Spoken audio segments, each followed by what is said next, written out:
శ్రీతేజ్ ఆరోగ్యం ఎట్లా ఉంది? చాలా ఇంప్రూవ్మెంట్ ఉందని ఇప్పుడు డాక్టర్ చెప్పారు.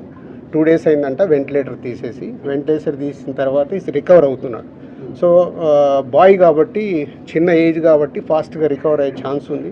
గాడ్ గ్రేస్, వెంటిలేటర్ తీసిన తర్వాత కూడా రికవరీ కనిపిస్తుంది కాబట్టి డెఫినెట్గా తొందరలోనే కోలుకుంటారు. ఈ ఎపిసోడ్కి ఇంకా తెరపడండి సార్ మీరు వచ్చినందుకు.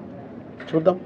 అంటే ఎపిసోడ్ జరుగుతుంది, దేనికి ఎలా మలుపులు తిరుగుతుందో మన అందరికి తెలుసు. అన్ని 2 రకాలుగా ఇటు ఇండస్ట్రీలో జరుగుతుంది కానీ అటు గవర్నమెంట్ సైడ్ కానీ రెస్పాన్సిబిలిటీ తీసుకొని అన్నీ తొందరలోనే సమసిపోయేలాగా రూట్ వేస్తుంది.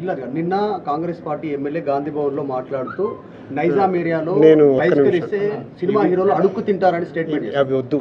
నేను వచ్చింది సీఎం గారు చెప్పింది, నేను వచ్చి ఇప్పుడు కమ్యూనికేట్ చేస్తుంది. రెండింటి మధ్యలో ఎలాంటి సమస్య లేకుండా చూసుకునే రెస్పాన్సిబిలిటీ ఎఫ్డీసీ చైర్మన్గా నాది. ఉద్యోగం అన్నారు కదా, ప్రభుత్వ తరపున ఉద్యోగమా మీరు ప్రైవేట్గా ఇప్పిస్తారు? ప్రైవేట్గా. ముందు ఫిలిం ఇండస్ట్రీ నుంచి నేను చేయాల్సింది ఏంటంటే నేను నిర్ణయం తీసుకుంటున్నాను. సీఎం గారికి కూడా చెప్పాను. రేపు అక్కడి నుంచి గవర్నమెంట్ నుంచి ఏమొస్తుందని మనం చూద్దాం.